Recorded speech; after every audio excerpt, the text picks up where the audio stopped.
Hola, ¿qué tal? Bienvenidos y bienvenidas a Viaje al Pensamiento, el programa de debates mensual de filosofía en la red con algunos de sus autores y autoras, buscando generar este punto de inflexión para que ustedes, como nuestros lectores, nuestros espectadores, puedan reflexionar un poco sobre diferentes temas random. Les comentamos, estamos arrancando, es el tercer episodio, tercer programa de la segunda temporada de Viaje al Pensamiento. Igual van a quedar por aquí pineados tanto todos los enlaces a la primera temporada como sobre todo a esta segunda temporada.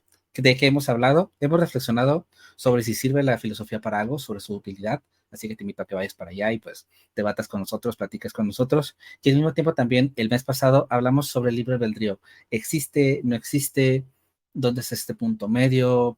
¿Qué tanto va por allá? Así que pues te invito a que después de que lo escuches, después de que nos escuches y escuches a nuestros excelentes autores y autoras, pues de que van a estar el día que con nosotros, pues vayas y te empapes de todo lo que es viaje del pensamiento. Asimismo, te agradecemos que recién hace una semana nos pudiste acompañar en la Filocom 2023, nuestro, pues, nuestras conferencias anual, nuestro programa, nuestro evento insignia de Filosofía en la Red, así que muchísimas gracias por estar, y si te lo perdiste, también va a quedar en los comentarios, va a quedar en la descripción y va a quedar por aquí arribita para que vayas y revivas todas las conferencias que tuvimos. Sin más, te doy la bienvenida a este tercer programa. Soy Miguel Ángel, soy el encargado de Filosofía en la Red, y pues tengo a dos autoras y a un autor a los cuales, bueno, les aprecio mucho y los admiro muchísimo. Escriben maravillosamente igual. Si te identificas con alguno de ellos o si te gusta cómo escribe, va a quedar abajo en la descripción la liga directamente a sus artículos para que vayas, los leas, los conozcas y pues puedas cuchichear un poco sobre cómo escriben, sobre qué escriben y sobre todo lo que hacen. Así que primero, antes que nada, les doy la bienvenida a Saúl Pérez Quirós. Saúl, ¿cómo estás? ¿Qué tal? Buenas tardes, Miguel. Muy bien. ¿Tú cómo estás? Muy bien, muchísimas gracias, Saúl, por estar por acá. Saúl, bueno, es uno de los viejos lobos de mar aquí de Filosofía en la Red, ya tiene su buen rato por acá, ha participado en la Filocom del 2022, tiene varios escritos, tanto en la revista como en el sitio, así que, bueno, gracias por estar por acá y por compartir un viaje al pensamiento más. No, muchas gracias a ti por la invitación, Miguel. Un gusto. Ahora le damos bienvenida bueno, y comentarles que Saúl es maestrante en filosofía, así que ahí anda por allá. Y también, bueno, trabaja en un museo como guía, curador, bueno, está metido totalmente en el mundo de la estética y del arte. Le damos la bienvenida también a Daniela Alejandra. Daniela nos acompaña desde Chile. ¿Qué tal, Daniela? ¿Cómo estás? Hola, muy bien. ¿Y tú? ¿Cómo estás? Muy bien, gracias. Dani es de las recientes chicas que se acaban de unir a Filosofía en la Red, así que te damos la bienvenida por sumarte a esta dinámica que al final siempre enriquece y fortalece no solo a los autores y las autoras, sino pues también a todos los que nos ven, nos acompañan, nos escuchan en el baño, en el taller, en la oficina, en donde sea que nos vean. Y bueno, Dani tiene estudios en estética, acaba de terminar esta licenciatura en estética y está a nada de terminar también su licenciatura en filosofía de la Universidad de allá en Chile. Así que muchísimas gracias, Dani. Gracias a ti por la invitación. Y cerrando esta pinza de grandes invitados e invitadas, tenemos a Mayra. Mayra, ¿qué tal? ¿Cómo estás? Hola, muy bien, muy bien. ¿Y tú, Miguel? Bien, bien, gracias. Mayra también es alguien de que ya tiene rato por acá en Filosofía en la Red, tiene muy buenos escritos, se mete también a temas de videojuegos y a la reflexión sobre ellos. Tuvo una conferencia en 2022 sobre Silent Hill, y bueno, está genial y va a quedar toda la información de ella por acá, Pineda. Dani, Mayra es estudiante de filosofía, también de México, así que pues muchísimas gracias por andar por acá. Gracias por la invitación. Y ahora sin más, vamos a arrancar el tema, la estética. ¿Qué define lo bello? ¿Qué es la estética? Y para ello me gustaría primero comenzar con Saúl, preguntándote, ¿qué es la belleza y cómo la definirías en una frase? Muy bueno, es bien complicado, ¿no? Bueno, personalmente considero que la belleza es una relación que no es ni subjetiva ni objetiva, sino que en todo caso tiene parte de ambas. Es decir, decía Kant, ¿no? Que en la naturaleza vemos cosas que nos parecen bellas per se porque parecen ser una finalidad sin fin, es decir, tienen un cierto arreglo, una cierta disposición que agrada a los sentidos, a la sensación y, bueno, en ese tenor justamente nos da una sensación de agrado. Pero la belleza no se reduce a esto, es decir, no solamente consideramos que haya objetos bellos por su forma, digamos, sino que también hay cosas que consideramos bellas por otras razones, quizá porque tocan nuestros sentimientos, quizá porque apelan a nuestra historia personal o quizá porque nos hacen incluso empatizar con aquello que sucedió con él con el artista o con las personas implicadas en el desarrollo de la obra incluso. Entonces, en ese sentido, bueno, me atrevería a proponer que la belleza es una relación, digamos, cualitativa, en la que determinadas cualidades de los objetos impactan a nuestra sensibilidad de una manera específica que tiene que ver, decía Santo Tomás, por ejemplo, ¿no? Que la belleza era aquello que agrada a la vista. Es decir, hay una cierta sensación de agrado, pero esa sensación de agrado no depende únicamente de lo que yo ponga en el objeto, sino que hay cualidades del objeto que detonan en mí esa sensación. Excelente, Saúl, muchísimas gracias. Y te fuiste de Canas a tu Tomás, wow. Wow. Ahora, Dani, igual, ¿qué es la belleza y cómo la definirías en una frase? Bueno, como dijo Saúl, es una pregunta muy compleja, muy abierta también. Yo estoy de acuerdo con él que la belleza es un tema que ni es completamente subjetivo ni completamente objetivo. Creo que si podría definirlo en una frase, diría como aquello que está relacionado de alguna manera con elementos que al ser humano le parezcan armónicos, y en ese aspecto es objetivo porque la armonía podría aplicarse en cualquier aspecto, no solamente en ciertos cánones de belleza en específico. Y también es subjetiva porque depende mucho del ojo del observador. Entonces yo diría que a grandes rasgos, si nos referimos a parámetros estéticos específicos de la belleza, yo diría que la belleza es siempre como lo que se relaciona con la armonía, con la proporción, con un elemento estético como bien ordenado y que place, que produce cierta sensación placentera al espectador, en la mayoría de los casos. Excelente, Dani, muchísimas gracias. Y Mayra, cerrando la pinza, lo mismo, ¿qué es la belleza y cómo la definirías en una frase? Pues creo que para definirla, ahora sí que es inescapable volver a Kant, ¿no? Con la frase que quizás mata todo lo demás que la pueda definirlo, lo que agrada a los sentidos. Y esa frasecita agrada, que pues es, yo creo que ineludible siempre va a estar, ¿no? Para la belleza agrada, pero incluso eso lo encuentro como medio problemático, porque hoy en día sabemos que existe la estética del horror, la belleza del horror. El horror no es algo que nos agrade en sí, pero puede ser bello. Entonces, quizás sí sería cierto agrado, pero quizás más o menos algo como medio Kant lo veía, ¿no? De esta estética negativa de sí es agrado, pero también es desagrado. Y quizás sí, esto de la cualidad, ¿no? La cantidad, algo que nos llama y que nos tiene ahí agarrados, sujetos a ese objeto y que no nos deja ir. Yo diría que es algo que nos tiene atados casi a ese objeto, que a lo mejor no tiene a veces, sí con armonía, pero también incluso cómo se desborda esa armonía. A lo mejor tiene que ver con la belleza también. Genial, Mayra.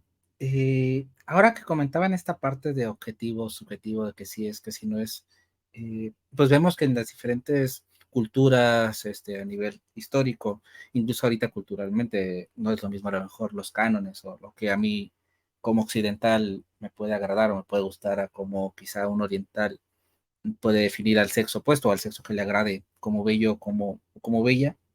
¿Cómo entonces lograr este balance entre lo objetivo, lo subjetivo?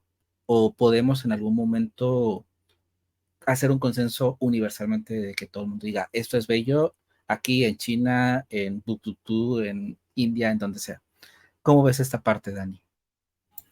Bueno, yo creo que lo objetivo, o sea, hay objetividad en la belleza en el sentido que para todas las sociedades, para todas las culturas, para todas las personas, existen parámetros más o menos no tan establecidos, pero sí como esta idea de elementos que hacen que reconozcan que algo es bello. Lo que yo considero es que, claro, cada cultura define esos parámetros de acuerdo a su historia, de acuerdo a sus creencias, etcétera, pero aún así yo diría que es como, por ejemplo, universal, podríamos decir, que la flor o la naturaleza tiene cierto elemento de belleza. Yo al menos no conozco alguna cultura o alguna, no sé, civilización, por ejemplo, que no haya de alguna u otra manera admirado la belleza, por ejemplo, natural. Entonces yo diría que en ese aspecto es más universal, quizás lo subjetivo está más dado en lo que tiene que ver con la percepción belleza propia de lo humano y también con la percepción bella del arte. Yo creo que en lo que respecta al arte es donde está los mayores conflictos como estéticos, filosóficos, en torno a lo que es lo bello y lo que no es bello, porque como decía nuestra compañera, hay también estética de lo horrible, de lo feo, o sea, hay arte que expresa elementos que muchas veces pueden ser traumáticos, que performan donde se hacen heridas, se lastiman el cuerpo, entonces uno ahí se pregunta, ¿dónde está la belleza en eso? ¿Es el arte necesariamente una reducción de la belleza o es la belleza siempre arte? Entonces yo creo que hay como un equilibrio en cierto punto, pero también hay mucho elemento de lo subjetivo. Claro, para una perspectiva kantiana, como lo decían los compañeros, por ejemplo, Kant decía, la belleza del arte es aquella belleza que no tiene relación con la utilidad, que fue una concepción de lo bello que primó durante gran parte de la modernidad, incluso hasta gran parte de inicio del siglo XX, dentro de muchas corrientes artísticas. Incluso hoy en día hay artistas que van a decir, no, el arte, por ejemplo, no puede tener relación con lo político, no puede tener relación con lo religioso, etcétera. Entonces yo creo que hay ahí una constante tensión entre ambos aspectos y yo diría que es el arte en específico como el campo de batalla más rico para ver estas tensiones. Excelente, Dani, muchísimas gracias. Saúl, igual, ¿cómo pasa esto entonces, si es subjetivo o no, y que aquí sea algo bonito y en Rusia no les guste? ¿Cómo podemos entender esta objetividad, subjetividad? Bueno, acabas de decir algo bien importante, ¿no? Dijiste, bueno, ¿cómo puede que algo acá guste y en Rusia no guste? Tanto Kant como Hume hablaban de que existe el gusto, es decir, cuando hablaba ahorita Dani justamente de que ella ve la belleza al menos en tres planos, lo humano, lo natural y lo artístico, pues al menos pareciera que lo humano y lo artístico ya es una cuestión de gustos. Ponía ya de ejemplo las flores, ¿no? Creo que podemos considerar que las flores tienen un elemento de belleza, yo no sé si diría de belleza universal en el sentido de lo que también ella apuntaba hace rato, de que parece ser que los objetos que tienen más ritmo, más armonía, más una composición armoniosa, placentera para los sentidos, son los que de facto o ab initio denominamos como bellos. Pero la belleza en primera está implicada en diferentes regiones y habrá regiones en las que lo cultural tenga que ver, esté inmiscuido, y habrá regiones en las que no. Pensemos lo natural, es decir, un árbol, para que un árbol nos parezca bello, no tiene tanto que ver con nuestra cultura, es decir, no depende si es de jacarando o de cerezo o de olivo lo que está floreando, porque no nos interesa tanto eso, sino el aspecto del árbol como tal, un árbol floreado, sin importar las flores.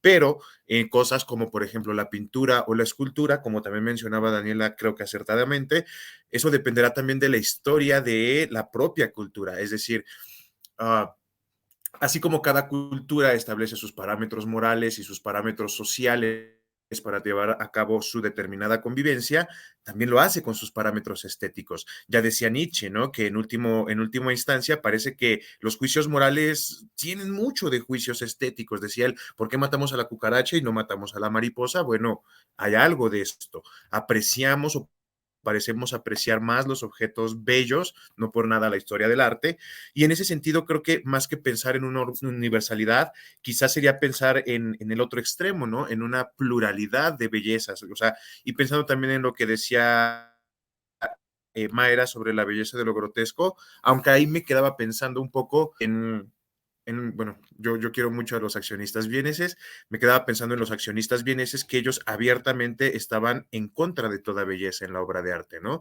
Entonces también caben estas posturas, por ejemplo, a Arthur Danto, que llegará a decir en su definición del arte que la belleza ya no cabe en una definición del arte, en el abuso de la belleza. Y bueno, me quedaba pensando justo también en esta otra posible polaridad, que si bien pareciera que nos gustaría buscar una universalidad, creo que el problema de la belleza insta a reconocer que se instala en una pluralidad de gamas. Excelente, muchísimas gracias, Saúl. Y finalmente, para cerrar la pinza, Mayra, ¿cómo entendemos estas diferencias y qué tanto subjetivo o objetivo es esto de la belleza, de la estética? Pues tiene mucho ahora sí que ver con, yo creo que esta pelea entre, pues ahora sí, lo que cada uno entiende, la cultura e incluso pues la historia del arte y la filosofía, ¿no? Porque queramos o no, también la filosofía ha metido mucho de su cuchara para todo esto de lo que entendemos por lo bello, ¿no? Entonces creo que, pues sí, sí hay ciertos parámetros objetivos que hemos puesto nosotros, sobre todo en el arte, sobre todo es donde creo que lo vemos más. Y creo que se ve más en esto, todo esto que luego decimos sobre el arte moderno, ¿no? Cómo juzgamos tan fuerte el arte moderno de que esto es arte, esto no es arte, y esto es bello, esto no es bello, esto es una tontería. Y lo juzgamos y nos burlamos y hacemos todo tipo de juicios respecto al arte cuando no se tiene cierto parámetro, sobre todo yo diría en este arte moderno, porque nos estamos basando ahora sí que en un arte ya de otra época. Entonces, creo que pues sí va a variar mucho dependiendo ahora sí de que la cultura, el filósofo, la corriente de arte, la época, porque vamos a tener, incluso dentro, por ejemplo, de un mismo pensador, vamos a tener una definición de belleza en un tiempo y en otro vamos a tener otro, ¿no? Porque los filósofos cambiaban de opinión. Y en un pintor vamos a tener que primero consideraba que este color era mejor para una pintura y luego era mejor este, ¿no? Y se contradicen y pues somos humanos, es normal, ¿no? Pero creo que hasta en eso, hasta en la belleza se ve que eso, ¿no? Somos humanos, nos vamos a contradecir. Y hasta en algo tan simple como qué me va a captar más la atención, que se me hace más bonito, vamos a ser cambiantes. Y eso se refleja inevitablemente pues en la historia de la belleza, del arte, e incluso, por ejemplo, en la naturaleza, ¿no? Que, por ejemplo, nosotros podemos decir, ah, es un árbol. A mí no se me hace bonito ese árbol. Alguien más podría decir en otro país, ah, ese árbol se me hace bonito porque para mi cultura este árbol es sagrado, entonces yo lo tengo que venerar por tal y tal y tal razón. Entonces, está todo este bagaje cultural que hace de este árbol algo bello. Entonces, es todo, creo que un rollo, ¿no? Lo que carga la cultura de lo bello o lo que no es bello. Entonces, sí, sí es, ahora sí que un rollo. Y que es muchas cosas, ¿no? De que no solo es bonito o no es bonito. Excelente, Mayra, muchísimas gracias. Y bueno, antes, si han llegado hasta acá y no saben de qué va esto es Viaje al Pensamiento, un programa de debates mensual en donde algunos autores y autoras de Filosofía en la Red pues platican, debaten, conversan sobre diferentes temas. Estamos hablando sobre la estética. Y si no sabes qué es Filosofía en la Red, te invito a que aquí escanees este codiguito que te va a llevar a nuestra página, donde puedes descubrir todos los artículos de ellos, de ahorita de las personas que están conversando y también de todos los demás autores y autoras. Tenemos más de 90 autores y autoras de 12 países diferentes, así que te invito a que vayas, escanees el código y descubras todo lo increíblemente que tenemos en Filosofía en la Red. Y si nos estás viendo en YouTube, pues dale like, suscríbete y activa la campanita para no perderte de todos los nuevos programas y los nuevos episodios que andan por acá, que subimos mes a mes. Ahora, tomando un poco la parte de lo que dicen de lo cultural, de que si es algo objetivo o subjetivo, igual quizás un poco reiterativa la pregunta, pero vamos con un giro especial, y es si el concepto entonces de la belleza es algo innato, es algo aprendido, y qué tanto, dependiendo de esa pregunta o de esa respuesta, podemos deconstruir o rebobinar nuestros conceptos sobre lo bello, sobre lo que no es bello. Y para eso, Saúl, ¿tú qué dices?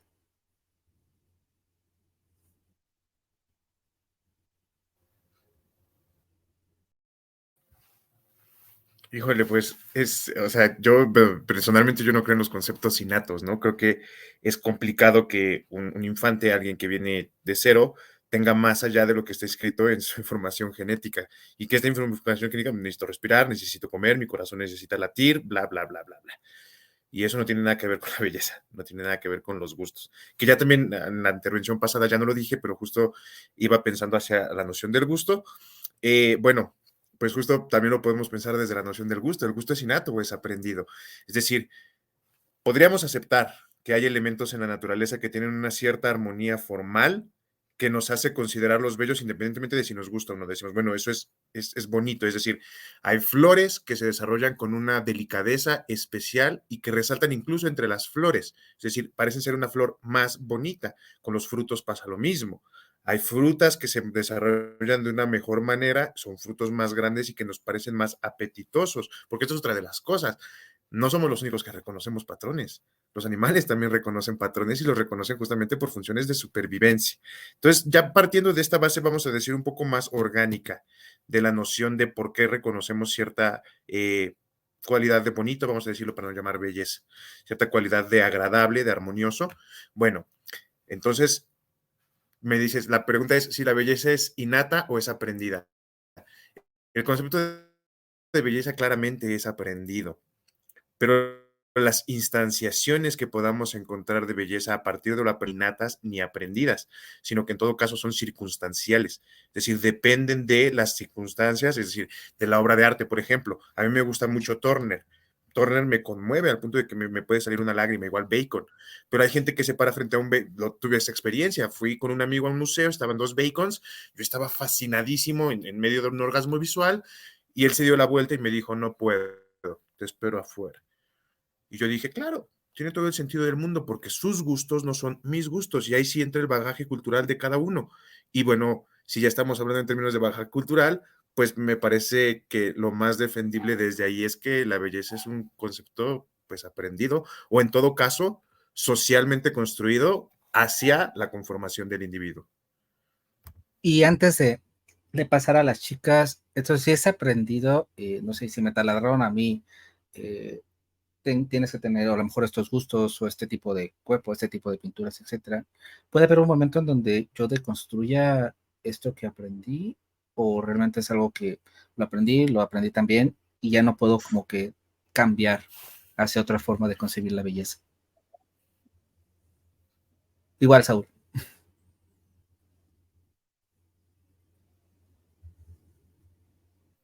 En ese sentido, yo consideraría que justo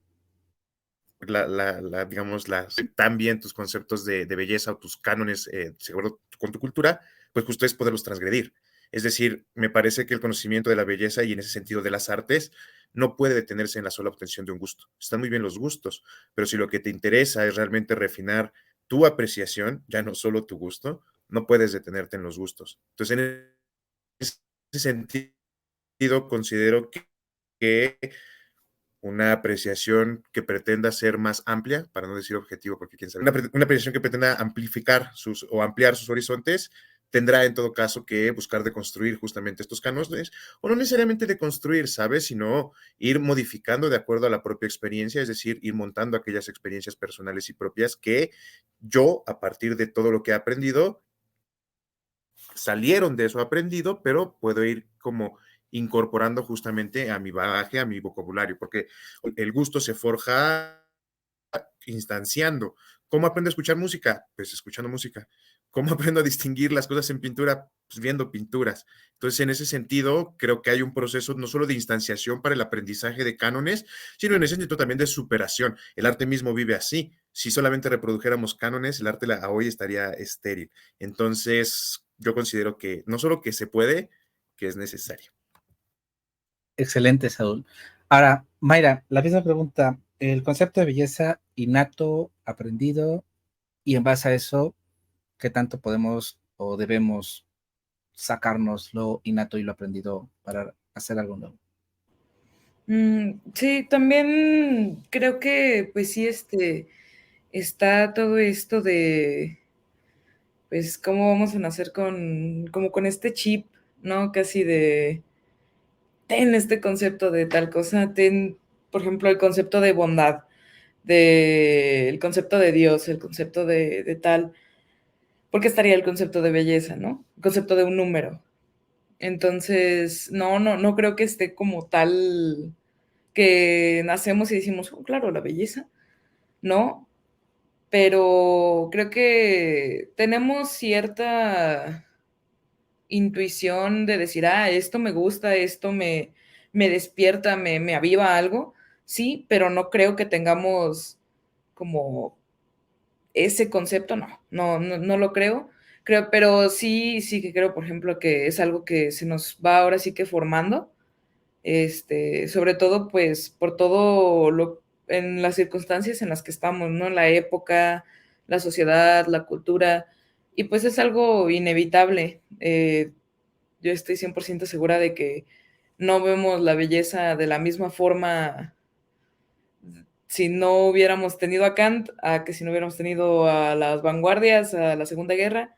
Entonces, sí, o sea, obviamente la belleza se condiciona mucho por la cultura en donde estamos. Tampoco vemos, por ejemplo, la belleza de la misma manera ahorita que somos de distintos países, en México o en Chile, ¿no? Entonces, incluso ahí podemos hablar español, pero no vemos la misma belleza. Entonces, un ejemplo pequeñito, pero pues es, incluso en eso vamos a diferir, ¿no? Entonces, sí, creo que pues sí es algo que se va formando, pero también es algo que podemos, ahora sí que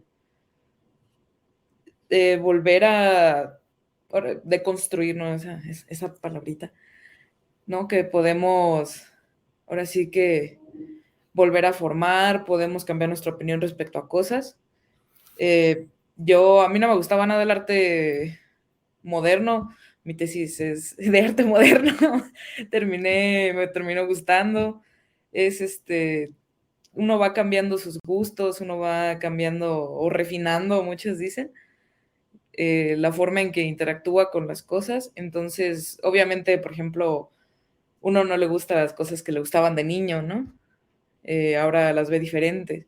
Ahora las ve, por ejemplo, si vemos la animación, a veces ya no vemos tanto me gusta más el perro amarillo porque me cae bien. Ahora, por ejemplo, podemos ver, me gusta este estilo de animación por esto y esto y esto. Cosas que no éramos tan capaces de apreciar a lo mejor antes y ahora sí. Y son nuevas dimensiones de belleza que ahora podemos ver que antes, ¿no? Entonces, sí, la belleza pues es algo que a lo mejor vamos captando de diferentes maneras en distintos momentos de nuestra vida, dependiendo de nuestra edad, de nuestra cultura, incluso de nuestro género, ¿no? Hay muchos factores que pueden contribuir a todo este concepto.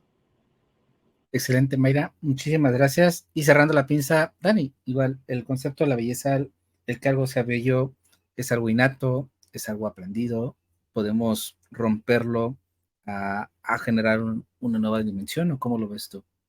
Bueno, yo creo que principalmente el concepto de belleza es un concepto aprendido, como lo han dicho tanto Saúl como Mayra, dado que aquí el elemento cultural es muy importante y lo que es bello en cierta cultura no es lo mismo que, de hecho, incluso países latinos, como en nuestro caso, lo que es bello en México puede ser muy distinto a lo que es bello acá en Chile. Yo lo veo no solamente en el sentido quizá artística, como del arte en el sentido clásico, sino también lo podemos pensar en el caso de la moda. O sea, por ejemplo, acá en Chile, en los últimos años ha ocurrido mucha inmigración y hay muchos inmigrantes que vienen de Venezuela, Colombia, y a nivel como estética de moda es muy diferente a como generalmente se visten los chilenos, por ejemplo, como que hay de hecho, se ha llenado de muchas tiendas como de boutique que son específicas como de moda más colombiana, moda más venezolana. Entonces, incluso en elementos que son más de la vida cotidiana, uno puede ver cómo la belleza permea y está presente en gran parte de nuestros aspectos de la vida.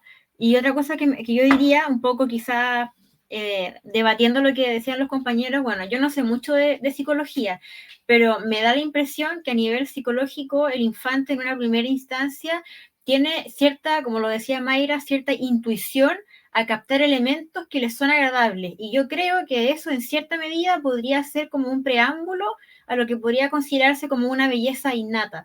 Por ejemplo, el niño siempre va a preferir ver, por dar un ejemplo, caricaturas o monitos animados que son más, de una imagen más como bonita, más ordenadita, en vez de ver imágenes oscuras o que muestren cosas como macabras. Entonces, yo siento que uno desde muy pequeño tiene cierta intuición que te impulsa a reconocer elementos de lo bello.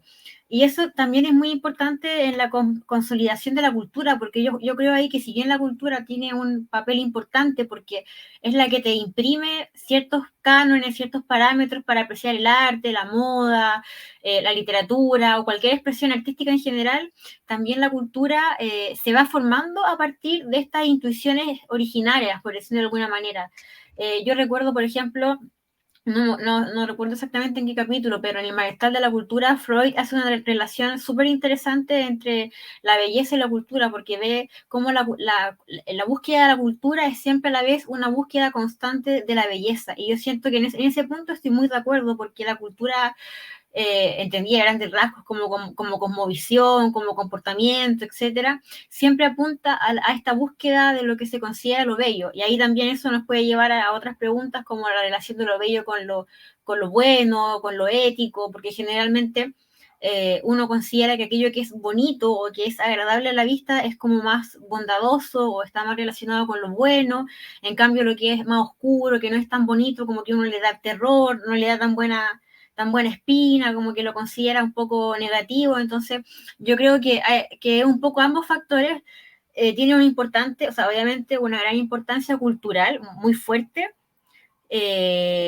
y eso se demuestra también, como yo lo decía anteriormente, en toda la historia del arte, porque no es lo mismo el arte, por ejemplo, clásico asiático que el arte clásico de, no sé, el Renacimiento, donde en el Renacimiento predominaba la perspectiva, esta idea como rígida de la racionalidad, etcétera. En cambio, en el arte asiático hay otro tipo de imágenes que le dan mucho énfasis al cuerpo también, etcétera. Entonces, yo siento que hay un poco, está en juego ambos elementos. Hay cierta intuición, no quiero decir completamente innata, pero hay cierta intuición a percibir y tratar de buscar lo bello en el ser humano, siempre. De tratar de ir por lo que yo decía antes, como de lo bello entendido como lo ordenado, como lo estéticamente claro, como que uno tiende a buscar eso. Quizá no sabría explicar cuál será la razón psicológica detrás de eso, porque no tengo estudio en psicología, pero me da esa impresión a grandes rasgos.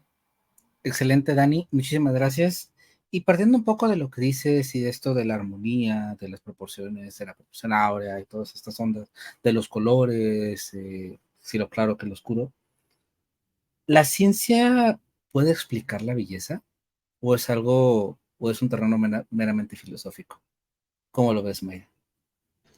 Yo creo que no. Yo creo que se han hecho como todas estas, como, yo diría hasta sensacionalista, ¿no? Según la ciencia, analizamos quién es el actor más bello, quién es la persona más bella, por la proporción de su cara, por la proporción de tal, ¿no? Y incluso, por ejemplo, en el arte, ¿no? Muchos de los parámetros que tenemos del arte, de la proporción, incluso en la arquitectura, mucho, o sea, incluso de la armonía, todo esto, me recuerda mucho como, me suena más bien como a un vestigio de lo que nos queda de la época medieval. No, lo escucho e inmediatamente estoy con la época medieval, con todas sus proporciones y con toda su armonía, ¿no? Pero luego pienso, por ejemplo, en toda la belleza que desborda, ¿no? Lo sublime, por ejemplo, ¿no? Lo que desborda la armonía, que, por ejemplo, vamos allá de lo bello, ¿no? Según para Kant. Y no sé, o sea, no pienso que algo tan abstracto, tan, tan abstracto como lo bello, pueda ser, o sea, sí algo que no, así no podemos definir nosotros. Sí, sí, no sé. No creo que pueda ser algo como cuantificable, por así decirlo. Entonces, no creo que sea algo que pueda ser tomado ahora sí que por la ciencia y decir, claro, es esto, porque pues es algo tan cambiante y tan, como tan, no sé cómo explicarlo, tan humano, que no creo que exista una fórmula ni un número que lo pueda replicar, por más que exista esto de está esta armonía, está simetría que puedes tener en tu rostro, ¿no? Y en la arquitectura y en el arte. Entonces, no sé, yo no creo que se pueda tener como esto. Tú, Saúl, ¿cómo ves esta parte de la ciencia? ¿Lo puedo explicar? Con todas estas cosas de colores, armonía, percepciones, etcétera, etcétera. ¿Puede darse una explicación científica de lo que algo es la belleza en general o es algo netamente de las ciencias sociales humanas?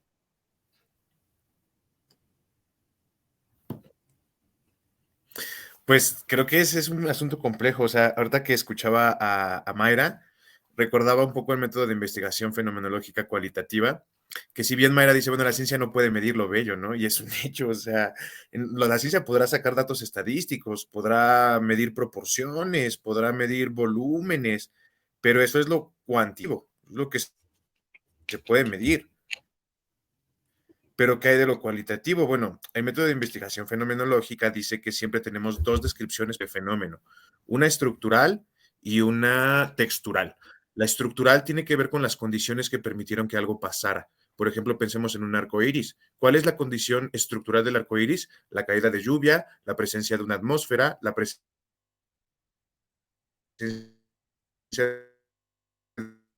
de luz atravesando esa atmósfera y la incidencia en el ángulo adecuado para que se genere la reflexión. Muy grosso modo, definición estructural, la descripción estructural. ¿Pero qué con la textura? Ah, bueno, con la textura tiene que ver con mi experiencia subjetiva. El arco iris me parece bello, me parece agradable, quizá incluso desagrado o terror. Todas esas experiencias caben dentro de una misma experiencia. Y en ese sentido, si bien considero que la ciencia no podría dar cuenta de también ciertos instrumentos que han servido para darnos también ayuda al menos cuantitativa en cuanto a nuestra propia noción de belleza, ciertos cánones muy evidentes, proporción, similitud, mímesis, etcétera, etcétera, en frente de otros con un estilo quizá más abstracto o más contemporáneo, menos accesibles a gustos que no estén formados en esa teoría específica, ¿no? Entonces, en ese sentido, creo que la ciencia no puede alcanzar a dar justamente cuenta de la belleza, pero tiene que nos ayudan a, digamos, a enriquecer nuestra idea a partir de estudios que van más allá de la sola conceptualización de la belleza. Excelente, Saúl, gracias. Y cerrando la pinza, Dani, ¿la ciencia tiene cabida en definiciones, reflexión sobre la belleza o es algo netamente de los filósofos? Bueno, yo creo que es muy complicado que la ciencia, así como ciencias exactas, tengan una relación con la belleza, pero bueno, yo antes pensaba que era completamente parte de la filosofía solamente, como de la estética, de la reflexión humana, pero me tocó conocer el caso de una estudiante, bueno, una compañera mía licenciada en estética, que de hecho si nos está viendo le mando un saludo, se llama Deicha Poiser, que ella luego hizo el doctorado en, creo que es neurociencia, y hizo una investigación que trataba de relacionar el aspecto neurocientífico con la percepción del arte. Y hizo un estudio súper completo de cómo se apreciaban un montón de elementos. Entonces, yo diría que en este tema, claro, en general las ciencias se alejan de la concepción del arte porque el arte es un elemento mucho más cualitativo, más que un elemento cuantificable, pero sí creo que, por ejemplo, desde la neurociencia o quizás desde la psicología se pueden explicar algunos comportamientos relacionados al arte, o sea, a lo bello, o qué concebimos los seres humanos como bello y por qué tendemos a elegir ciertos elementos por sobre otros, etcétera. Pero, y de hecho un poco retomando lo que conversábamos anteriormente, se me vino la idea, como, o sea, a la mente esta idea, porque yo creo un poco que el ser humano tiende, lo voy a decir un poco, es una tesis un poco fuerte quizás, pero como que yo considero que el ser humano tiende como por naturaleza a la búsqueda de la belleza. Pero es cuestión del arte desestabilizar eso, como que es tarea del arte darle la lucha a ese ideal, como por decirlo así, de actitud natural, por ocupar un término husserliano, como el ser humano de buscar la belleza o lo que es bello en sí mismo o por sí mismo. Pero es tarea del arte, y lo ha sido en los últimos siglos, demostrar que lo bello se pone en jaque, que hay otros tipos de expresión artística, que hay performance muy interesante respecto a eso, donde muchas veces hay artistas que incluso ponen su cuerpo como el mismo fondo de trabajo, mostrando cosas muy crudas, lo que claramente no es bello. Entonces yo siento que el arte, claro, se aleja de las ciencias, porque yo siento también que el arte es mucho más complejo, la belleza es mucho más complejo a veces que la ciencia exacta, y por eso le compete como específicamente con mayor fuerza a la filosofía y en específico a la estética, pero eso no quiere decir que no haya estudios científicos por el lado neurocientífico o psicológico, que sean como bastante fructíferos a la hora de establecer relaciones con el arte y la belleza. Excelente, Dani. Y ahora, tomando un poco una reflexión que hizo el mismo Saúl, que nos compartimos aquí en el chat privado, mientras hablábamos del tema de la intuición, él dice que se le quedó como la reflexión y la idea de qué es lo que se percibe cuando decimos que percibimos belleza. Y a eso, bueno, primero antes que nada, Saúl, ¿qué responderías a ello? Sí, primero, No, pues para solito, ser solito. sincero, tendría que responder que no tengo respuesta. Y ¿qué es lo interesante, no? O sea, bueno, ya hemos dicho que hay cualidades, ¿no? Pero evidentemente hay algo que eso tiene toda la razón, Mayra. La belleza no se detiene en lo formal y eso es un hecho. Pero tampoco me quedaba preguntando como justo qué es lo que percibimos cuando percibimos belleza, porque parece que también a veces nos da como justo por ponernos muy platónicos, ¿no? Es que lo bello en sí, y es que lo bueno en sí, lo verdadero en sí. No sé si existen los universales así, no lo sé. Y en ese sentido creo que la pregunta valdría, y también rescatando lo que estaba diciendo ahorita Daniela, ¿qué tanto nos aporta la psicología y las neurociencias para también comprender el fenómeno de la percepción de la belleza? Porque, por ejemplo, decía hace rato, ¿no? Bueno, no me parece, y yo estoy un tanto de acuerdo con ella, no me parece exagerado suponer en los niños una cierta intuición que ya busca una cierta belleza, una cierta placer, una cierta calidez, pero es eso, o sea, ¿qué tanto comenzamos buscando más bien calidez, más bien supervivencia, más bien regularidad? Y de ahí evolucionamos a buscar unas otras cosas, ¿no? En ese sentido me gustaba mucho también lo que decías de que el arte de alguna manera es confrontar esta actitud natural de que la belleza se acaba en la mímesis y ponerla en jaque, ponerla en cuestión, tratar de darle la vuelta a la tuerca.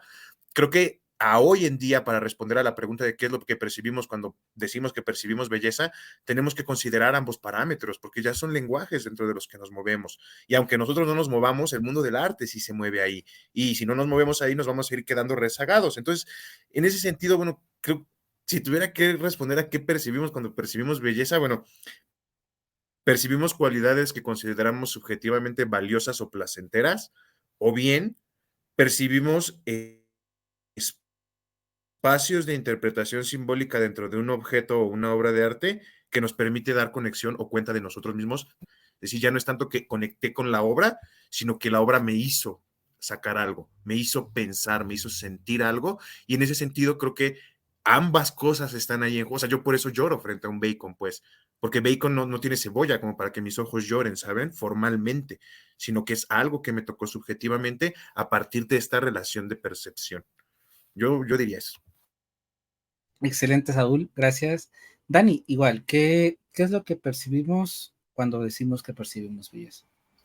Uy, una pregunta también compleja, como lo mencionaba anteriormente, yo creo como de una forma bien tosca, sí, como no es que ahí sea una intuición clara ni distinta, ni mucho menos, pero sí creo que en los infantes, en los niños pequeños y en todos, en esta época de nuestra vida, hay cierta como intuición, como cierta cosa que de alguna forma nos llama a preferir lo bello o lo lindo o lo armónico, porque es como, yo siento yo que es como casi un instinto del ser humano en la búsqueda de lo bello. Pero como yo lo decía antes, es también, y es también por eso lo interesante del arte, sobre todo del arte contemporáneo, que busca constantemente romper con esta como actitud natural del ser humano de romper, de rupturista, como de hacerlo rupturista, hacerlo mucho más interesante, y como también decía Saúl, lo que tiene de genial el arte es que no solamente es ver algo, es bello y lo apreciamos y nada más, sino que también hay como un elemento de vuelta, que es como un elemento reflexivo que viene, que te emociona, que te hace reflexionar. Por ejemplo, en el caso de Bacon, estas pinturas que yo creo que a todo el mundo nos hace preguntarnos sobre como la identidad, los límites de qué somos, dónde está nuestro cuerpo, como que a partir de una obra de Bacon podemos sacar pero un sinnúmero de reflexiones filosóficas y también quizás de otro tipo. Entonces yo creo que cuando nos preguntamos qué es lo que percibimos, cuando decimos que percibimos belleza, es quizás hasta ahora, yo diría que la pregunta más complicada porque es muy difícil de precisar. Pero sí creo que cuando hablamos de belleza, a grosso modo, nos referimos en un sentido muy laxo, nos referimos a algo como ordenado, agradable, placentero, como también decía Saúl, algo que muchas veces vinculamos con lo bueno, porque también es muy, por dar un ejemplo, si vamos por la calle caminando y vemos a una persona que está como que es bonita o que está bien vestida o que se ve como arreglada, nos da más seguridad y asociamos a que una persona buena en contraposición así aparece una persona en la calle que quizás no es tan atractiva, que no está bien vestida, entonces uno le piensa, pucha, me puede hacer algo, entonces es increíble cómo el ser humano inconscientemente asocia muchas veces lo bello a otras categorías.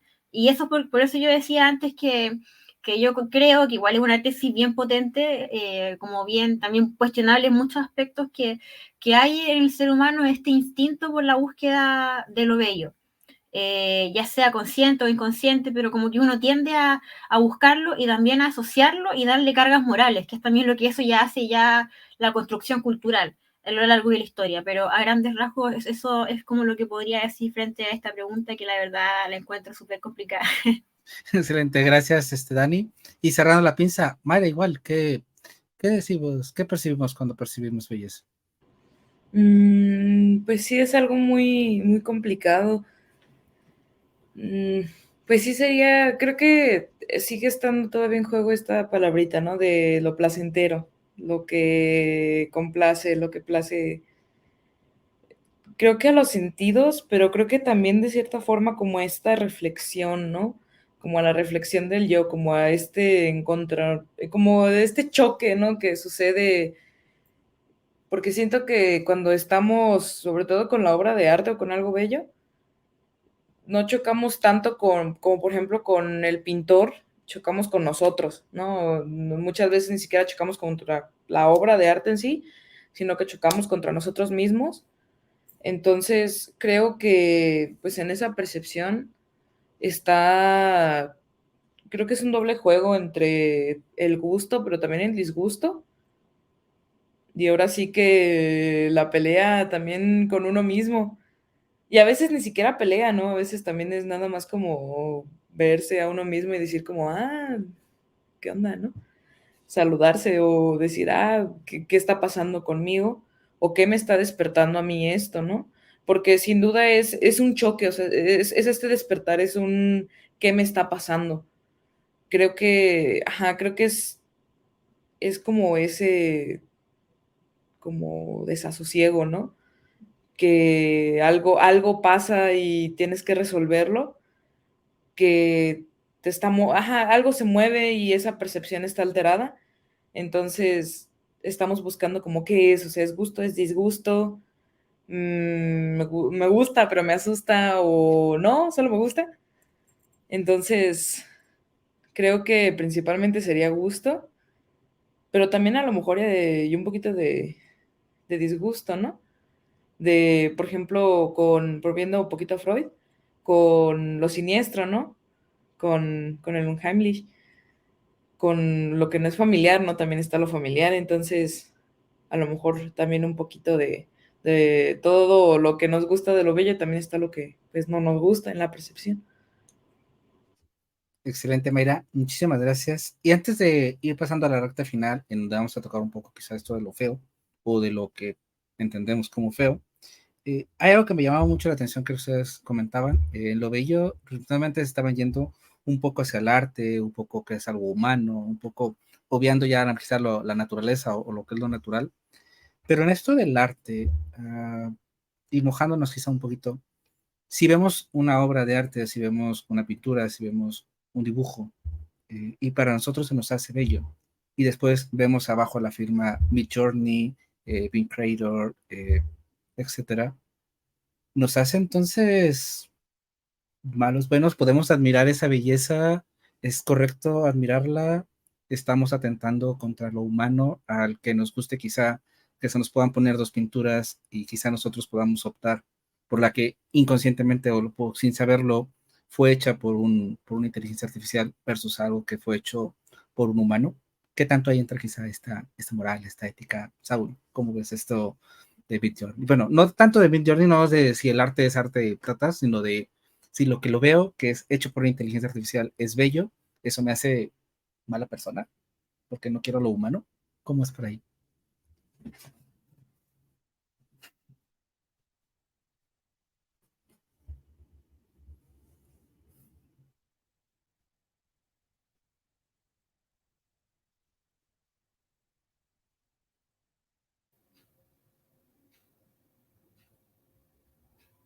Ay, no supe para quién era la pregunta, pero Saúl. a mí, o sea, justo esta pregunta que haces, Miguel, me, pues me recuerda justo a la cuestión del gusto, ¿no?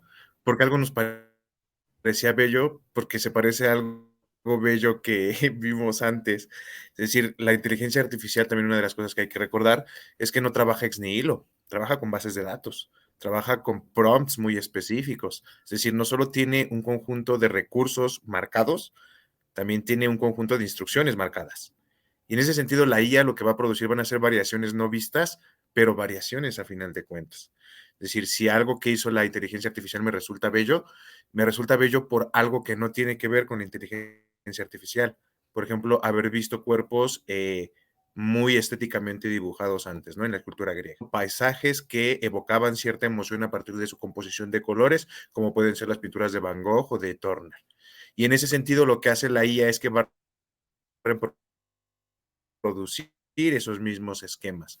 La IA va a crear una imagen nueva en el sentido de que no existe en el conjunto de imágenes que ella ya tiene almacenado, pero no está creando una imagen nueva en el sentido de que no está utilizando una creatividad, un elemento innovador o creativo en ese sentido, sino que reproduce este base de datos, digamos, y genera variaciones que si bien tienen alguna novedad, no por esa novedad tienen un valor artístico. Y bueno, evidentemente yo estoy pensando la belleza aquí de lo de la IA en el nivel artístico, porque el otro se resuelve con el gusto. Sí, sí es bello y no me hace mala persona porque eso es lo que me gusta y ya está. Pero creo que pues vale la pena pensar más allá. Excelente, Saúl, gracias. Mayra, si tengo dos pinturas, las dos mm, las veo, no sé quién es el autor, me inclino por una y después veo que fue hecho por inteligencia artificial. Más allá de esto que comenta Saúl, de que es una reproducción y demás, al decantarme por lo no humano, le estoy quitando lo humano a la belleza, al arte. ¿Cómo lo podemos mediar por ahí? A mí se me hace un tema un tanto complicado. Más que nada porque, bueno, sí estoy un poco en contra del arte de la inteligencia artificial. No en tanto de que sea bello o no, porque hay unos que los veo y digo, wow, está muy bien hecho, pero sino porque muchas de las bases de datos que pues, se usan para entrenar precisamente esta inteligencia artificial están hechas con arte de artistas que no están de acuerdo con que su arte sea usado para eso, pero aún así es usado, ¿no? Y no sé, hay algo muy, no sé, se siente mal ver un arte, por más fácil que sea crearlo, que yo sé que podría, no sé, hacer un personaje para Calabozos y Dragones, un paisaje que siempre he querido ver y que yo sé que lo quiero ver, ¿no? Y sé que podría ser más fácil que pagarle a un artista, lo puedo hacer en 5 segundos y va a ser igual de bello o más, ¿no? Pero creo que también entra esa parte, ¿no? De es ético hacerlo, es lo correcto hacerlo. ¿no? Porque, no sé, a mí sí me remuerde un poquito la conciencia de, chale, y si un día yo dibujo algo y me encuentro que lo usaron sin mi permiso y ahora están reproduciendo imágenes en base a ello sin que yo lo quiera y a mí nunca me pagaron nada por mi trabajo, pues no sé, la verdad, como que sí sentiría medio gacho. Entonces, como que, no sé, no, ay, no sé, y no, no, sí, no, por eso nunca como que me ha gustado en sí el arte por la inteligencia artificial.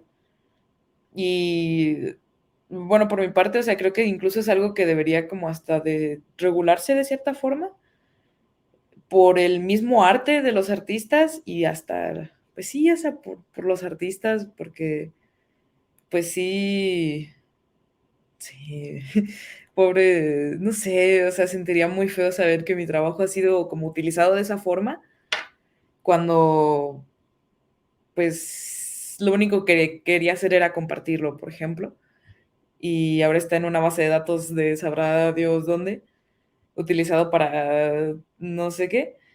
Entonces, creo que sí pueden llegar a ser bellos. He visto muchos que son muy bellos, pero no sé, no, creo que no, mm, igual, no sé, no, creo que no llegan como a compararse a algo que alguien pinta o puede crear, porque incluso creo que ahí se nota como alguien lo pintó, es de una inteligencia artificial, porque creo que luego se nota sobre todo en las manos por ejemplo, las personas o en los trazos, creo que luego se nota mucho, bueno, yo me fijo mucho en los trazos a veces, y no sé, o sea, yo por esa parte como que intento evitar un poquito el arte de la inteligencia artificial, pero no sé, creo que es un tema muy complejo que va más allá, ¿no? De esto es bello, esto no es bello, esto es ético, esto no es ético, pero sí es un poquito de más o menos como lo veo. Dándole un giro un poquito a la pregunta, gracias Mayra. Ahorita que hablaba Mayra que dijo que si era más bello o no bello, entendiendo que esta cualidad pues es muy subjetiva, pero imaginémoslos en una subasta, hay dos cuadros, se subastan, etcétera, y resulta que el que se pujó más, el que obtuvo más dinero, al final se supo que el cuadro había sido hecho por una inteligencia artificial y los humanos quedaron muy abajo en cuanto a la puja. Eso nos haría malos, diferentes, como no valorando lo bello humano. ¿Cómo lo ves tú, Dani? Esta cuestión de quizá esta competencia en grados de belleza humano versus máquina. Bueno, es curioso porque a mí esta pregunta ya me la habían hecho un profesor de la universidad hace unos años atrás, y yo en ese momento había respondido que a mí me parecía que si bien el arte de la inteligencia artificial le puede llegar a ser muy interesante, muy rupturista y tener muchos elementos positivos, yo decía, de todas formas no se compara al arte hecho por un ser humano, porque en el ser humano, o sea, yo decía, porque el arte siempre tiene que implicar la expresión, ya sea de lo tenebroso, de lo feo, de lo que sea, pero desde el ser humano mismo. Pero sin embargo, con el tiempo he cambiado un poco de opinión y me encuentro un poco como, no sé si a favor por completo del arte de las inteligencias artificiales, pero en cierta medida pienso lo siguiente, que como lo decía Saúl, el arte de la inteligencia artificial no viene de la nada, sino que también en algún punto vuelve a remitir a un ser humano. Y en ese aspecto uno podría decir que de manera como, ¿cómo se dice? No, ¿cómo es la palabra? No derivada directamente, sino como indirectamente fue creado de alguna otra manera por el pensamiento de algún ser humano. Lo que pasa es que ya la inteligencia artificial por sí misma comienza, de acuerdo a cómo fue configurada por un ser humano, a trabajar de acuerdo a ciertos parámetros, límites, etc. Pero no obstante, yo tenía esa opinión hace un tiempo, pero recientemente tomé un curso de filosofía de la neurociencia y me dieron un dato que a mí me chocó bastante, que me explicaban que hoy en día, por ejemplo, en el caso de ChatGPT, como las nuevas versiones de ChatGPT ya no sé, como que los errores se la arregla a sí mismo, como que es otra inteligencia artificial la que arregla la inteligencia artificial. Entonces hay un punto en que después va a ser otra inteligencia que la arregle y así, y cada vez más se va a ir alejando de la mano del ser humano. Entonces ahí yo me pregunto, ¿qué pasaría en ese caso con el arte? Yo sí creo que no sé si tiene mayor valor, sea el término adecuado, pero sí creo que el arte hecho por un ser humano es distinto, o sea, tiene una categoría, no quiero sonar tampoco como clasicista o algo por el estilo, pero tiene una categoría especial que lo hace distinguible del arte hecho por una inteligencia artificial o por una máquina o por un robot, en un caso de que quizás futuro haya robot, artista, etcétera. De hecho, eso también aplica en el caso no solamente de la inteligencia artificial o como de la tecnología, sino también en el caso de los animales, porque yo creo que muchos de nosotros recordamos que han habido muchas noticias que se han hecho virales de animales que hacen arte, por ejemplo, este caballo que pintaba. Entonces uno también se puede preguntar, ¿es arte lo que hacen estos animales que son sujetos no racionales? ¿Son expresiones artísticas o no? Porque quizá habían caballitos, que no sé, me acuerdo que había un caballito que dibujaba como siluetas que se asemejaban a algo así como un paisaje. Entonces uno podría decir, ¿es también esto arte? ¿El caballo se está expresando? Como que siento que esa pregunta es similar a la pregunta que ocurre con la inteligencia artificial, como, ¿es arte también en algún punto o ya deja de serlo? O sea, ¿depende el arte exclusivamente de la interferencia humana? O también puede que no tenga límites. Yo, por otra parte, tengo una opinión muy contradictoria porque yo también soy de la creencia, bueno, yo estudié un tiempo artes visuales, entonces me interesa mucho el tema del arte, de que el arte no tiene límites y que no debería tener límites. Que el arte puede ser despiadado, puede ser muy fuerte, puede ser brutal. Que claro, ahí uno entra en conflictos éticos, pero si nos fijamos específicamente en el arte, yo siento que no debería tener limitaciones para la expresión. Pero claro, es una pregunta compleja, como qué pasaría en este caso de esta subasta si es que termina pujando más la obra artificial, entre comillas artificial, versus la humana. Ahí está complejo, pero de todas formas yo creo que por el momento, o sea, al menos como hasta este punto de la humanidad, de lo que yo tengo entendido que sucede, todavía uno puede rastrear como hacia atrás que en algún punto de esta cadena de inteligencia artificial hay algún ser humano que programó eso. Y a la medida que hay un ser humano que ha programado eso, yo creo que todavía sigue ligado el arte con el quehacer del ser humano en general. Excelente, Dani. Muchísimas gracias. Y para ir cerrando, porque ya nos estamos quedando así cortitos de tiempo, creo que vamos a juntar la reflexión. Yo solo quisiera añadir algo como a esto que mencionaban. Supongamos que fuese el caso, que de hecho ha sido, que se venda un cuadro que hizo una inteligencia artificial encima de uno. Habla también de nuestro sistema del arte, como decía Dani, ¿no? O sea, es un tema que por cómo está conectando las cosas, excede la dimensión que estamos discutiendo acá. Pero me gustaría señalar dos cosas como del ejemplo específico que ponías, Miguel. En primera, si eso sucede, entonces la pregunta inmediata es para nosotros. ¿Qué estamos haciendo? ¿Cuáles son nuestros criterios y nuestros parámetros que esta distinción entre IA y humano parece no ser la relevante para el mercado del arte o no al momento de una subasta? Y dos, ¿en qué sentido eso que produjo la IA se pudo mimetizar tanto con las mercancías ya existentes en el mercado del arte para que pudiera llegar a ser vendido?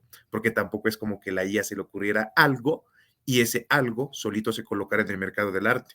En realidad, de los ejemplos que yo conozco de pinturas que han sido vendidas en subastas reales, fabricadas por máquinas, suelen ser retratos con claroscuro. Es decir, una cosa de la historia de la pintura, una pintura muy tradicionalista en el sentido conservador, y en ese sentido algo que ya va asegurado que va a ganar, que va a tener un cierto interés por ser comprado. Entonces, bueno, desde ahí pensaba que justamente esta distinción entre la IA y la pintura humana,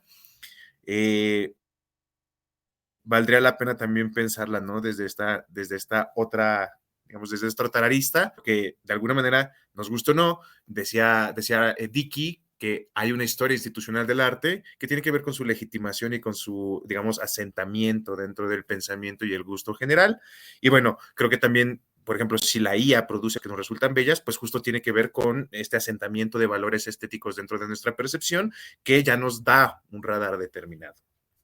Nos conoce también que nos da, así que se adapta a todos estos parámetros culturales, a todas estas ideologías que hemos estado analizando y produce solo lo que el mercado va a consumir, ¿no? Ahora para cerrar, digo, como parte de este conclusión, cierre, hubiera gustado más tocar sobre lo feo, pero creo que puede servir como reflexión.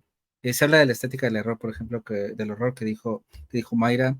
Concretamente, por ejemplo, en México tenemos un director mexicano que se llama Guillermo del Toro, que habla sobre monstruos o maneja en su temática monstruos, pero a pesar de que son monstruos y que son desagradables a la vista, hay una historia romántica, por ejemplo, el color de monstruos siempre busca como que darle esta dimensión, y no se construye un poco, quizá pensando incluso en la famosa La Bella y la Bestia, ¿no? Más allá de todas las connotaciones en esta belleza interior versus la belleza exterior, ¿cómo nosotros, en forma de conclusión, podríamos quizá, pues, quitar estas cebollitas o estos velos en donde lo bello, como decía Dani, que lo bello nos causa empatía y nos causa seguridad, lo feo, una persona desagradable, una persona desalineada, nos causa un poco de, no sé, desconfianza, inseguridad?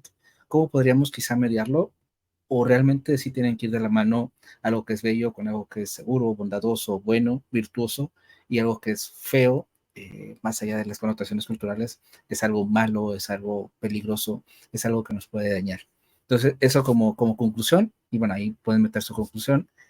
Mayra, ¿cómo cerrarías esta reflexión?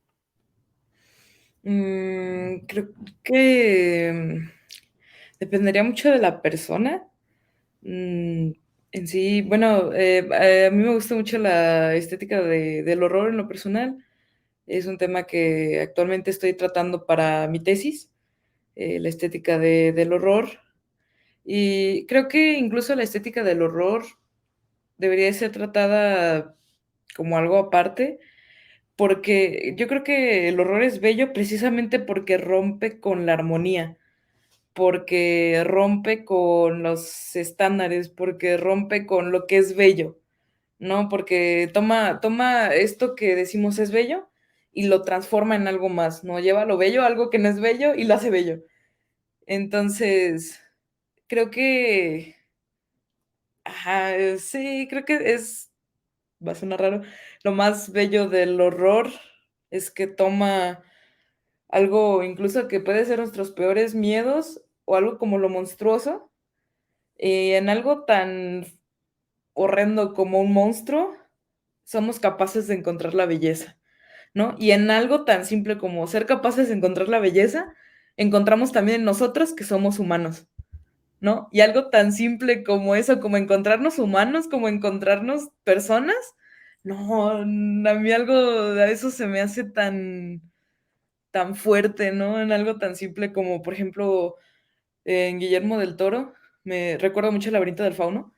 El fauno a mí me da mucho miedo, la verdad. Se me hace una criatura que me da miedo, la veo y digo, "Oh, Dios mío, me da mucho miedo, pero a la vez me fascina mucho. Es una criatura que físicamente me da mucha curiosidad y que por más miedo que me dé, admiro mucho. Es una criatura que es muy bella, o sea, realmente pienso en todas las horas en que tardaron en hacer eso y es muy bella. Y en todo ese horror hay una belleza. Y el hecho de que podamos nosotros encontrar en algo que no nos place de primera instancia una belleza, también nos dice, es que tenemos la capacidad de reflexionar, tenemos la capacidad de encontrar belleza, de encontrar todo este tipo de cosas que solo un humano podría, ¿no? Entonces, no sé, creo que el horror nos dice más sobre nosotros mismos de lo que la belleza, por ejemplo, nos podría decir. Entonces, no sé, arriba el horror. Excelente, Mayra, muchísimas gracias. Dani, tú lo comentabas ahorita también en una de tus intervenciones, como quizá dentro de esta forma innata o esta forma incluso de instinto de supervivencia, lo que es agradable a la vista, lo que es bonito, pues nos puede atraer más seguridad, más sentir confort versus a ese lugar oscuro, no sé, imaginemos, ¿no? Hace miles de años en una cueva, todo oscuro y con ruidos raros, pues evidentemente por instinto no te acercas, ¿no? Porque piensas o intuyes que no es lo adecuado. Pero ahora trasladando ya a donde no hay tantas cuevas, o donde no vivimos estos peligros, en donde en teoría estaríamos más seguros, ¿cómo poder pugnar en esta parte de no todo lo bello es bueno y bondadoso, no todo lo feo es malo y terrorífico? ¿Cómo lo ves tú ahí? Claro, es que en ese aspecto yo creo que en asignar los valores a la belleza es que está el papel de la cultura, porque no es que uno de forma innata o inmediata piense, ah, ya, esto es bello, esto es bueno, entonces me va a hacer bien, sino que ahí también van los prejuicios sociales, los elementos culturales, cómo la cultura entiende la belleza y también cómo la cultura va a definir lo que va a ser bueno y lo que va a ser malo.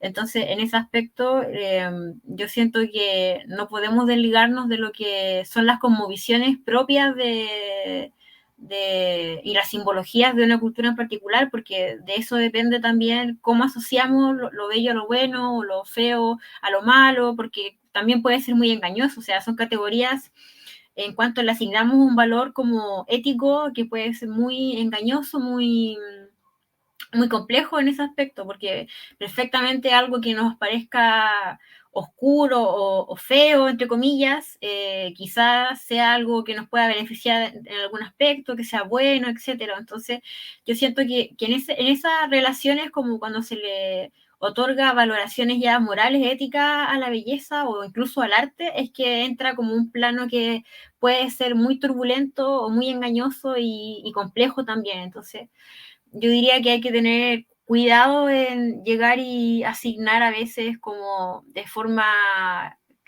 inmediata ciertos valores a ciertas cosas porque es mucho más que eso. Al menos yo lo veo desde específicamente desde mi área de interés, que es como el arte, siento que va mucho más allá. O sea, trasciende muchas veces las categorías morales y se sitúa en cuestiones que son mucho más complejas, mucho más abiertas, que cuestiona todo, que está siempre buscando derrumbar los límites, jugando ahí con las tensiones éticas de las cuestiones, por ejemplo, en el caso del arte despiadado, que muchas veces para muchas personas puede ser completamente una atrocidad. Pienso, por ejemplo, en el caso también de la moda, de cuando Lady Gaga va a una gala vestida completamente de carne real, que ve una imagen muy grotesca, muy fuerte, pero que no podemos negar que es una, o sea, yo también como persona que le gusta la moda, no podemos negar que es una cuestión como estética de moda muy, muy importante y también eso tuvo mucha repercusión por el lado de las personas que criticaban que cómo es posible que vista comida, siento que la comida está escasea,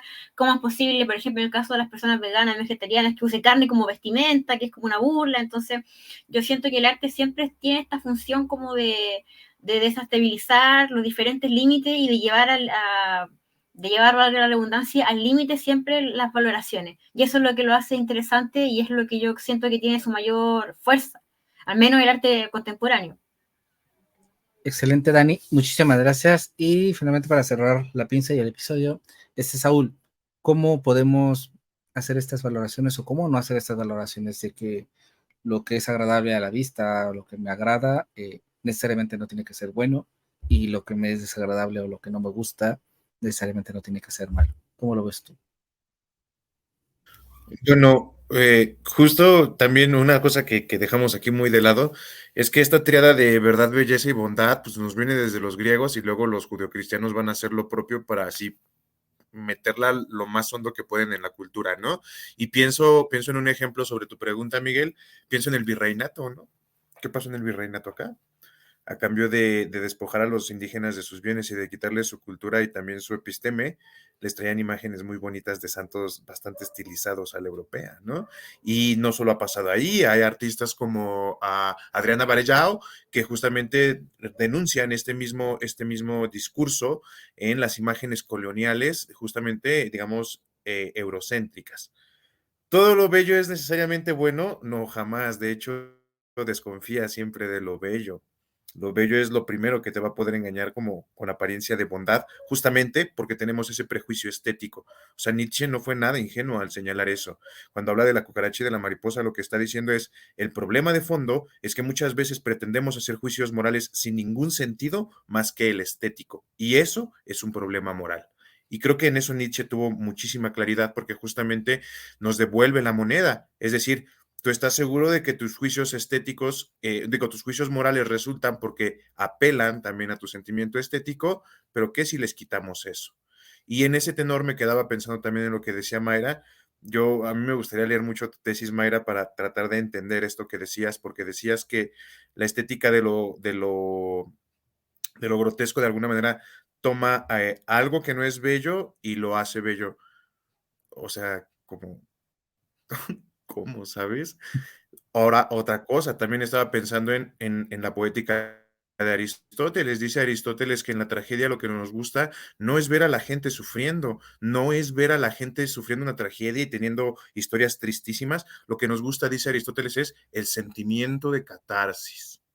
Y en ese sentido, si la estética de lo grotesco no apela evidentemente a los valores tradicionales de la belleza, valdría la pena, por un lado, hacer una caracterología detenida de esa estética, es decir, cuáles van a ser sus parámetros para decir que hablamos en algún sentido de belleza. Eso por un lado. Y por otro lado, reconocer cuando, en vez de que nos esté gustando lo grotesco, en realidad nos parece bello en el camino de una sensación de catarsis y no por el objeto mismo. Es decir, supongamos que este vaso fuese un objeto grotesco, si a nosotros aquí en la sala nos gustan los objetos grotescos, por gusto, estoy diciendo nos gustan, por gusto diríamos, claro, está padre porque es grotesco y eso corresponde con mis gustos.